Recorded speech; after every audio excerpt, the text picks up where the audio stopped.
The Fanfest is coming very soon. During this Fanfest is when the game gets really hyped.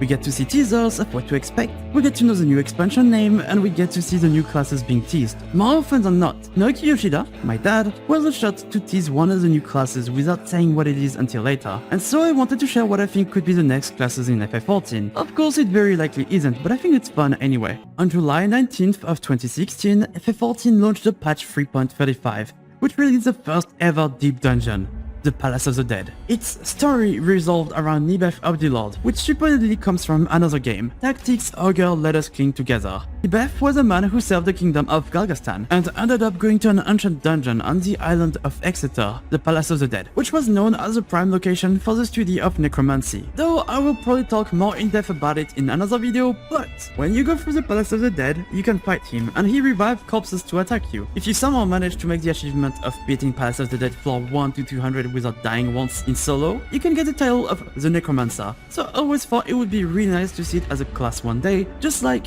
correct me if I'm wrong, you could get the Reaper title for the longest times before the class came out, though granting the chaotic state of summoning with a summoner class, which kept getting changed over and over, I'm not too sure if you would be summoning anything. Obviously, if the Necromancer was a class, I assume we would be using a staff, just like Nibeth of the Lord did, and the gameplay would probably be a DPS, close to the Reaper where you don't really summon your Void Sent avatar. Or maybe it would be kind of like Summoner's current state, or maybe even in a way, kind of like Blue Mage where you can use some monster spells.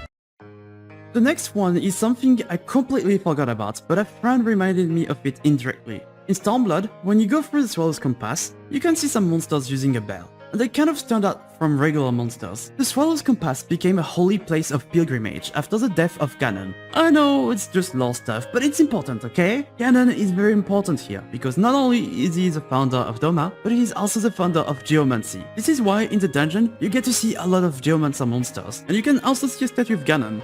And well, when I saw that, I was like, it could be a class, but my friend told me about something I did not know yet, which is a Stormblood's Astrologian questline. In said questline, you get to interact a lot with an actual Geomancer, Yuhuko. Now, before I ever heard of him, what I assumed of the class would be that they use a bell, just like the huge monsters, but it looks like he also has one on his waist. Gameplay-wise, I'm slightly torn, because according to the wiki page, Geomancers can manipulate two elements, the earth and water, and there is nothing mentioning about a third, but the Swallow's Compass has actually 3 stones, each representing an element. But then I found out the main theme for the Swallow's Compass is called Earth, Wind and Water. Why I'm talking about it is because if you think of it, White Mage is like this too. They use Earth, Wind and Water. Funnily enough, when I think of it, they have some deleted spells. Stoneskin, which is the equivalent of Succor from Scholar, an AoE shield, and they also deleted Fluid Aura, a water spell and knockbacks, reminding me of the Geomancers in Swallow's Compass. So basically I'm torn because I don't see any mentions of Geomancers using heals, but it sounds like it could be a healer with old White Mage spells, and I think it would be really cool.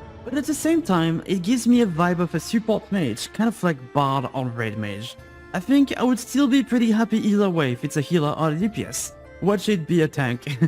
And now the last part is probably not as elaborated as the two formers, but if you go to the patch 5.3 dungeon, the Hero's Gauntlet, a certain someone is spawning tons of enemies from other shards to attack you. And this dungeon was so full of classes. While you can see normal ones like White Mage, Black Mage, Paladin, Monk, Dragoon, Bard, etc., you will see a few of classes we don't have yet. The Thief, the Ink Mage, the Necromancer, and the Berserker. In that list, the Thief is probably close to Rogue. The Ink Mage is like an Arcanist, as a Necromancer we already know of, while the Berserker is close to Warrior. So potentially Berserker and Rogue wouldn't be a thing, but we could still be open to the Necromancer granting blue, white and black mages uses staffs, but also Ink Mage because of Scholar and Summoner. For physical though, we haven't seen two classes using the same weapons. And after googling, I haven't seen any trace of story regarding it, but if we were to have those classes, I think it would be from us going in another shard, though that goes back to my lore theory video I want to make eventually. But that's it. Those are classes we could potentially see, or not at all because some of them have existed in the lore for the longest time without being accessible. I would love to hear in the comments what you would like to see in the game. For me, I would really like to see Chronomancer, but if it ever did happen,